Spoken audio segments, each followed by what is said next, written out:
Hi, I'm Rickard Bengtsson. Welcome to YouTube.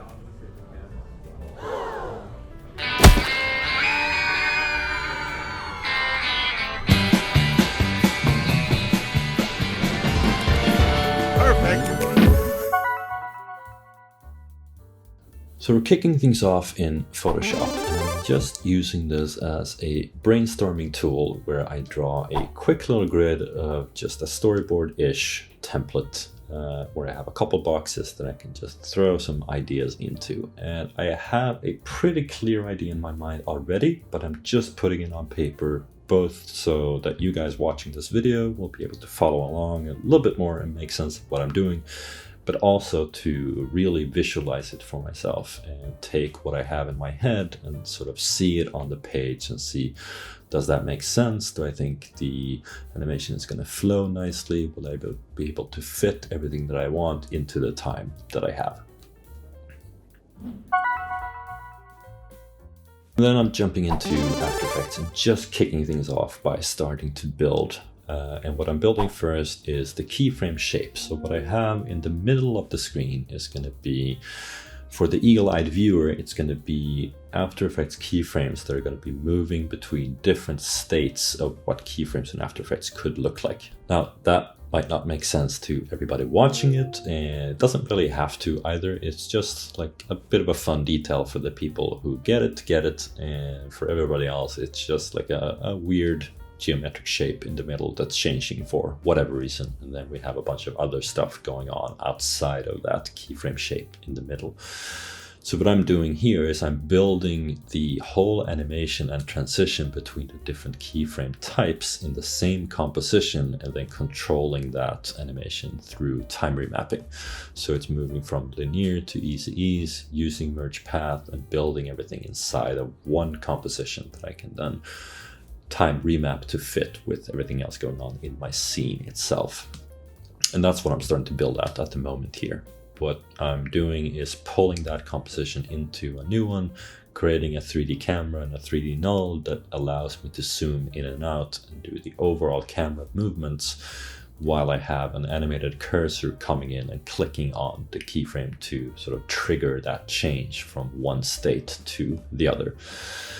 And a lot of the time is just spent fixing the curves of the movement and fixing the curves in the graph editor to make it sort of pop as much as possible. Now I'm changing the colors to the default After Effects gray. I did end up changing this a little bit later because I thought it looked kind of boring. But just so that I have a regular After Effects keyframe to have a look at while going through and doing this, I'm using those colors.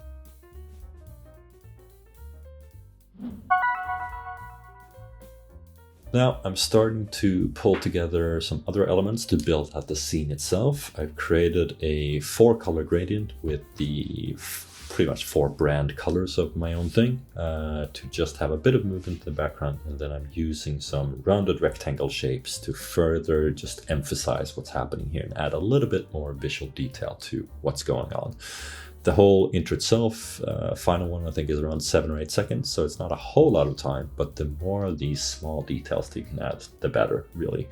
And here I'm working on a matte for the background coming in, so it has a bit more of a geometric, organic shape coming in rather than just a hard cut to that being on screen, because this whole intro is going to be layered on top of live action footage.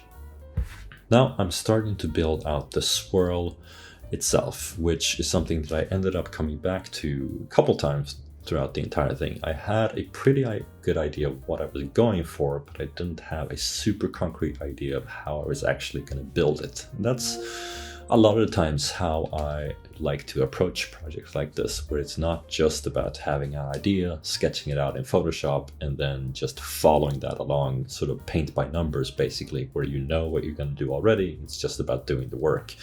That can be a little bit tedious and doesn't really give you as many opportunities to experiment and try new things and learn stuff that you wouldn't have try it out otherwise. And that's what I am trying to do with this whole YouTube channel as well. Give myself opportunities to try out new things that I wouldn't have done otherwise. And that is exactly what's happening in this swirl, because it's not really going my way for most of the time that I spent working on this, with a lot of things having to be redone or rethought. And just making changes along the way, which is all part of the process, the way that it should be when you don't have a client on the other side. It's just myself who is the client. So if I'm pleased, then that is the end result that I'm aiming for, which I did end up being at the end of this. But it took a lot of janking back and forth in After Effects to get it to do what I wanted it to do, without really having a clear idea of what that was actually supposed to be throughout most of the time working on this. For the transition, I'm using the same matte technique as I did before. It's just a separate composition with a black and white layer with just simple shape layers and then turbulent displays. We're back to the swirl, still messing around with some distort filters that I think I ended up getting rid of most of them. I knew that this was probably going to be the case when working on it, because I want to incorporate video elements into the different tiles of the swirl, but I still wanted to add some organic movement to it so it's not super rigid.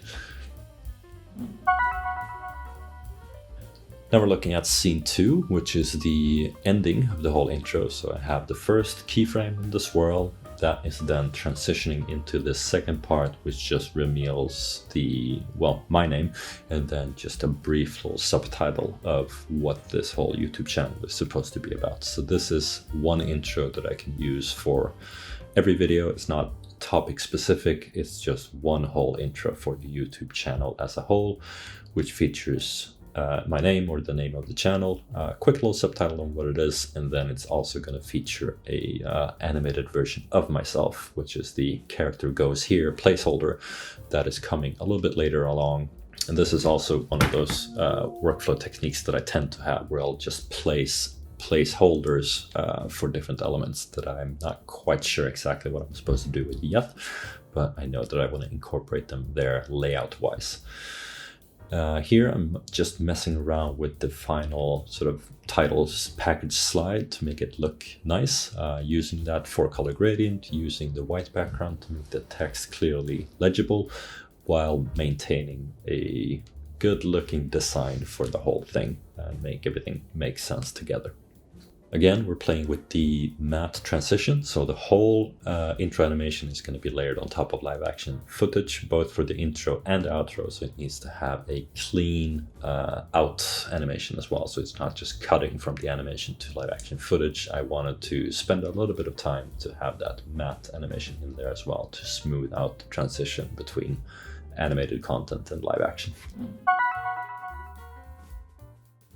At this stage, I'm mainly focusing on final touches and just making everything pop. So I'm using a camera lens blur, which is an effect that I really like to add just a bit of blur that looks much nicer than a fast blur, a Gaussian blur, or anything else. And I'm adding some stars in there using a similar pixel 8-bit thingy effect on those, like I have on the circle scale-ups. I'm going in and changing the colors of the keyframe here to make them purple and fit a little bit better with everything else, because that gray color really wasn't working. Here I'm just adding more of those circle scale-up things, small details here and there, and just adding more and more visual interest to the whole thing. This is going to be an intro that's going to be seen many times over. We're back to the swirl again, part 3, and we're now going through and trying to incorporate some video elements into this. So what I'm using right now is a snippet from the After Effects animation tutorial. So we have a whole introduction to After Effects 10-part series. One of those parts is focusing on animation, so I figured that was a pretty good thing to throw in there, specifically with focus on the graph editor, because it gives you a pretty clear idea of stuff that we'll be covering in this channel. Another clip that I'm throwing in now is a live action video from an Inktober video. I'm pulling in a snippet from the shape layer design tutorial, and then I also want to throw in just some final animated things from other projects that aren't YouTube specific. So here are some clips that I've animated using EB Synth and finished off in After Effects. That's also stuff that I'll be covering on the YouTube channel eventually. So I'm using this whole intro as a little bit of a showcase for what's coming at the moment when this YouTube channel launches. It features a lot of the things that we'll be looking into in the coming weeks or months. This whole intro may end up being completely replaced, or maybe the video footage is updated over time. I'm not really sure yet, but for the moment I'm focusing on stuff that feels like this could be relevant for at least a while going forward. So I'm trying to get a good looking animation for all of these swirl elements to come in. And again, I'm using the same matte technique. So it's just a simple shape layer scaling up with a turbulent displace to make it more organic. And we're still working away on making it pop changes, adding some different blending modes, on duplicating elements and using a blending mode of add or overlay, or maybe even soft light at certain stages to just layer stuff on top of each other and make it look nice. And now we're in Character Animator, which is where I built my puppet. So this is another technique that I'm using in a lot of the YouTube videos. I have myself featured in live action for the intro and outro, but then for everything else I'm using this Character Animator puppet, which is a tool that I've been interested in for a while and playing around with for a while and trying to sort of learn more about how it works, just so that it's connected to the YouTube channel. Throwing a YouTube logo on the shirt seemed like a fun idea, and then this shirt can also be updated with different designs for different tutorials in the future depending on the topic.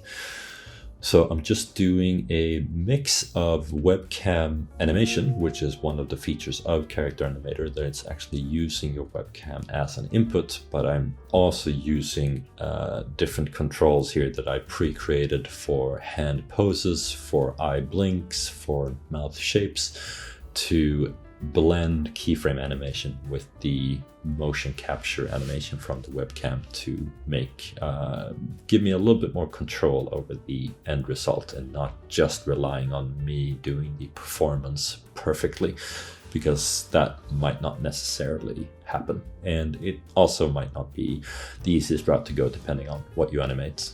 For this one, it's pretty straightforward. It's just the character waving and then pointing to the text to his right, which is the name of the YouTube channel and the subtitle and everything else. But doing this mix did end up giving me the best result, where I was able to control everything.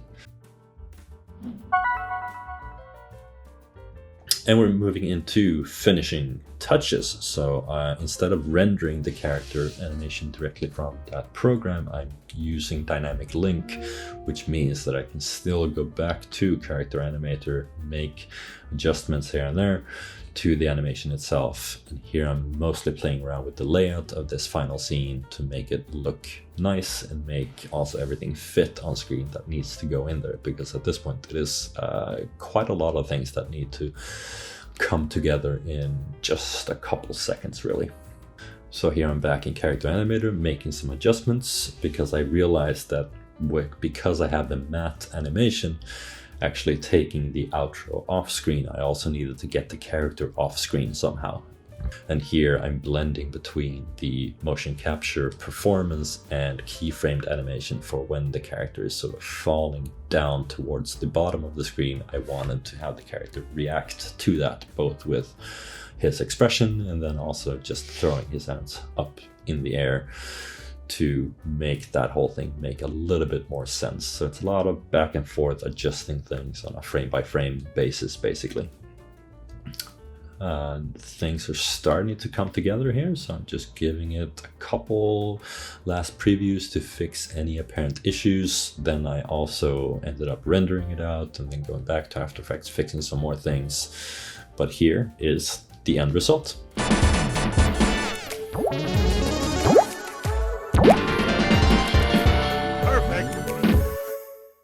And I even ended up doing a vertical 9x16 version for social media. Took a little bit of work, but looked pretty good.